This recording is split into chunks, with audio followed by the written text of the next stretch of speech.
Sports betting, casinos, and COVID bills in Springfield. Oh my. Our Spotlight Politics team is here to break it all down and much more. Back with us now are Amanda Vinicky, Heather Sharon, and Paris Schutz.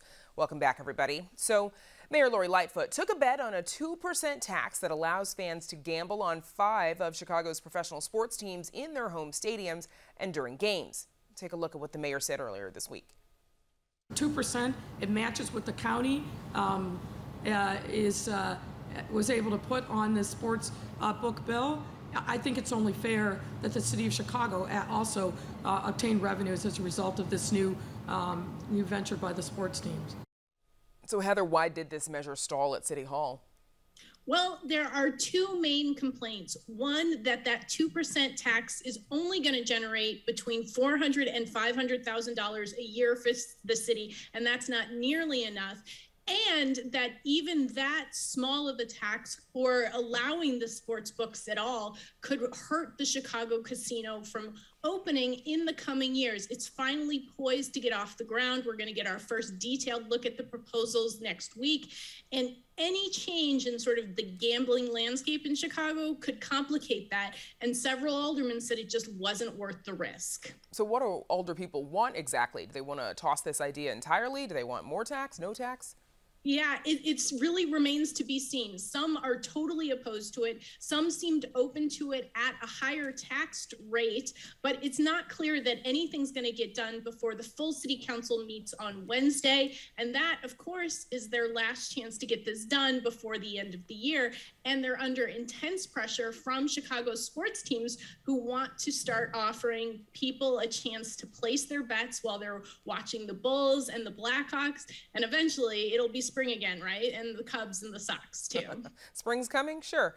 So Amanda, you reported earlier today or tonight about the suburban casinos here in Chicago. As Heather just mentioned, getting a casino has been on the table for decades. The mayor has 5 bids and there will be a public hearing next week to present those 5, as Heather said. So who's deciding the winner? Well, so Brandes, first, when you say, yes, it did take decades for Chicago to get a casino, as I reported, these other 5 locations. I mean, I think whenever you have gambling legislation, it is difficult because, well, I guess to use sort of a gaming analogy here, if you have one domino fall, it affects all the others, right? And so that is the case here. Who's going to be making the decision? Well, it's going to be the mayor, her team. Older people are going to have a chance to, and especially those who have any sort of casino going in their wards, they can get loud and say yes, no, they want it, they don't. Members of the public will have a chance to weigh in at this meeting that is scheduled for the 16th, so for next week. I mean, there is just so much here, and the notion really of what are the primary goals. Is it making jobs available, or is the priority to bring in and rake as much cash in as possible? And also, when you look at those bids, well, there are some pretty big names. Is it going to be an outsider, somebody like Bally's, who doesn't really have any Illinois connection, and that is what they're pitching to say, hey, look, we've got no conflicts of interest here? Or is it going to be an operator, somebody like Neil Bloom, who, by the way, has a whole lot of money, a whole lot of dough, and a whole lot of connections in Chicago? So that's all going to come into play. And Paris, Mayor Lori Lightfoot hoping to move forward early next year, of course, but as Amanda just said, this is going to need some city council approval. Not a sure bet. I think it's a pretty safe bet that it would move forward next year. As Amanda and Heather mentioned, they're going to have that hearing next week, but the city needs the revenue. I mean, they need to shore up their pension funds. And there is disagreement as to the notion of whether having sports betting would indeed cannibalize a potential city casino. As Amanda mentioned, Neil Bloom is behind Rush Street Gaming. They have 2 bids out there. Bally's has 2 bids out there. Hard Rock has a bid out there. And then whoever wins the bid, perhaps you could see them compromising with the Cubs or the Sox or the Bulls and saying, okay, fine, if you want to do a sports book in your stadium, then you're going to have to partner with us, the official Chicago casino provider, to do it. So perhaps there is some kind of a wheeling and dealing left to go on this. All right. So, yes, by the way, even as, just briefly here, even as people are really placing already a whole lot of bets on their phones. The Illinois law had originally made it sort of difficult for people to do wagers via their cell phones. You had to go to a physical location first to sign up for that. But because of COVID, those restrictions were lifted. So already at this point, you're seeing a whole lot of it, $840 million in this past month brought in through sports wagering already. $840 million is a gamble. Or at least wagered, not brought in, but yeah. Wagered, yes. Heather, another hot button issue is that the city council is still dealing with drawing new ward boundaries. Has that map battle between the Latino and the Black caucuses, has it gotten less heated or just less public?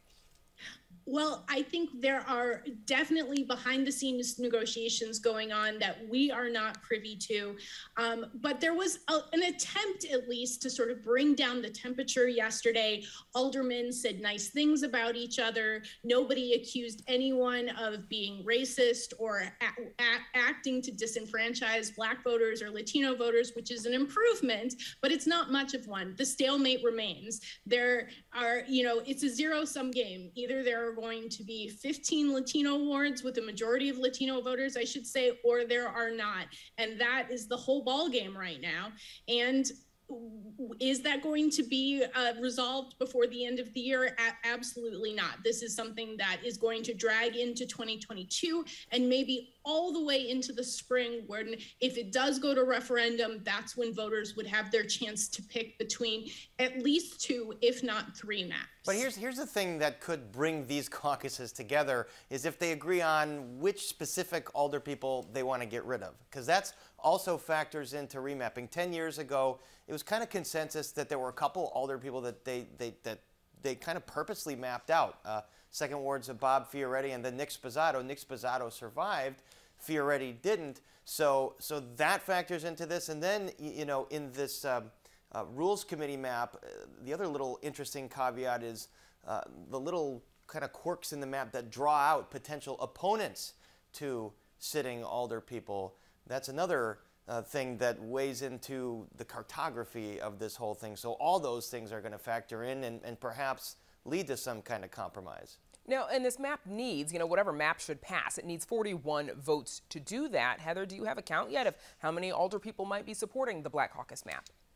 Well, there are 34 aldermen who are signed on to that map, so they are 7 votes short, and it takes 10 aldermen to sign on to a specific map and submit that map to a referendum. The map crafted by the Latino caucus has 15 supporters, so the math right there is, it is what it is. Like, there are going to have to be several aldermen who sort of change their minds and moves to reach an agreement.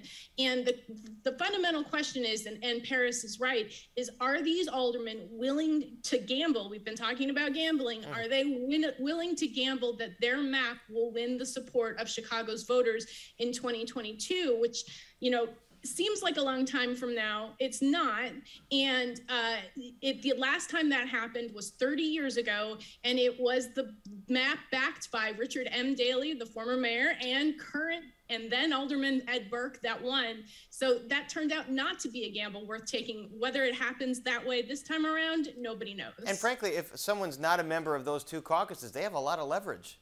I mean, both caucuses might approach Alderman X and say, what do you really want? What's it going to take to get your vote? I mean, so there's a lot of leverage there for a handful of aldermen. Okay, yes. So staying on the remap theme, though, oral arguments were heard this week in 3 lawsuits that are challenging the new legislative district maps that state lawmakers passed earlier this year. Amanda, lawyers in 3 cases have suggested various ways to settle their map issues. So what is the latest?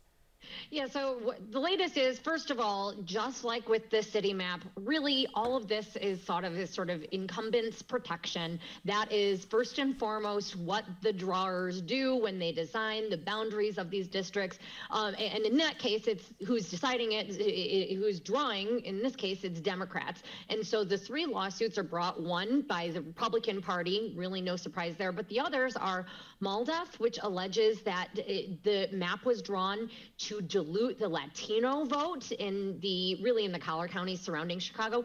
And then by the NAACP saying that the same was done diluting the Black vote in the East St. Louis area. And so these are groups that are saying, hey, wait, we don't want the map that Democrats passed and that Governor J.B. Pritzker signed. We do not want that enacted. But really, the latest is that we're waiting for a decision from this 3-judge panel on it is sooner than later, because come mid-January, the races begin, in the sense that candidates have to start to go door to door to get their petitions signed to get on the 2022 ballot. It's a different timeline than with the city council and a much quicker one. So it's in the hands of the judges now, and it's a really big decision in terms of determining the fate of both the power balance in the General Assembly as well as the fate of individual legislators for these races. So meanwhile, also in Springfield, though, there are 2 competing COVID-19 related bills that have been introduced by Illinois House members. So Amanda, this first one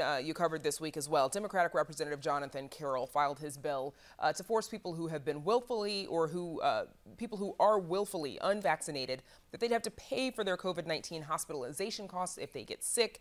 Is this going to hold up to judicial scrutiny? Well, I think Carroll sort of admitted that this is not probably the final version. That he said this is a starting conversation, and it comes out of frustration on his part that those of people not getting the vaccine, when he says that it has proven to be safe and effective. So I don't quite expect that it will get to that point of judicial scrutiny, but there may be interest in something like this being implemented. And yes, certainly that could be something that we see heading to the courts, much as we're continuing to watch play out with vaccine mandates, including those imposed by Illinois government and negotiations ongoing there as well. So this is really, I think, fraught for legislators as for, of course, members of the public. In Paris, the other bill, another representative has introduced a bill that would outlaw discrimination of anyone who chooses not to be vaccinated out of religious or personal beliefs. Does this bill have a chance of, passing, or is this just grabbing headlines? And I believe that's introduced by a Republican. Republicans are in the super minority in Illinois, so no, it's not something that's going to get passed unless there's a bunch of Democrats and Governor Pritzker that agree, and I don't think that they do. So it's more about sort of, getting headlines and kind of using this whole kind of confusion over COVID and vaccination to perhaps build your profile a little bit. And to what Amanda was saying, there's some thought that maybe insurance companies are part of the solution here in the way that, premiums are lower, say, with your employer if you fill out a wellness form, or if you work out, or if you eat healthy or something like that, whether or not you're vaccinated could factor into something like that. But I mean, the honest situation is that Omicron is here, and Illinois has seen a huge spike in hospitalizations and in COVID cases as the winter months are coming in. So it's got to be addressed. Yeah, to that point, speaking of COVID, we know that the Omicron variant has officially been found in Chicago, and officials are already concerned about a, quote, significant surge already happening here. Heather, is the city planning on tightening restrictions again? There is less than no appetite to do that at City Hall. These restrictions were very controversial at the height of the pandemic. There is no desire for anybody to tell people that they can't eat indoors again. I think it is more likely that you would see more requirements to be vaccinated to enter spaces. But again, we've heard over and over from Mayor Lori Lightfoot that she does not want to do that. We asked her this week about whether she was considering imposing a vaccine mandate on private employers in Chicago, like New York City Mayor Bill de Blasio has done. She said no, she didn't think it's legal. And so the mayor has been reluctant to impose vaccine mandates on anyone other than city employees. And of course, that deadline is still very much in doubt. It's supposed to be December 31st, but that is subject to arbitration. So we won't know pretty much until the end of the year how that's implemented or when that mandate really goes into effect. All right, and quickly, so getting to violence a bit. After a violent flash mob of young people hit downtown over the weekend, Chicago police are reevaluating strategies. Here's what Mayor Lightfoot said about it earlier this week. We're reevaluating what we put in place over the weekend, and I'm going to do everything I can to make sure that our young people can come downtown, enjoy this beautiful city safely, but do it in a way that doesn't impose upon others with violence, with fights, and it's not some of the things that we saw over the weekend. Paris, do the police have a handle on quelling these kinds of activities? Well, clearly not to this point. And I mean, the last 2 years you've had police officers stationed at every block on the Magnificent Mile, Michigan Avenue, and yet things like this keep happening. And you've had older people and business owners complain for years that police resources get taken out of downtown to the Loop or the North Side, and they get redeployed to other areas, and they don't want to lose police resources in that area. So it's a horribly unfortunate thing that happened, and what's happening with CTA bus drivers. Certainly, their safety has to be, protected. High priority, to be Absolutely. protected. And Amanda, Cook County homicides over 1,000. Mayor Lightfoot pushed back at reporters who asked about nearly 800 homicides in the city, and she and Police Superintendent Brown continue to blame the courts for releasing violent criminals. We've got about 30 seconds left. Amanda, is this the entire story?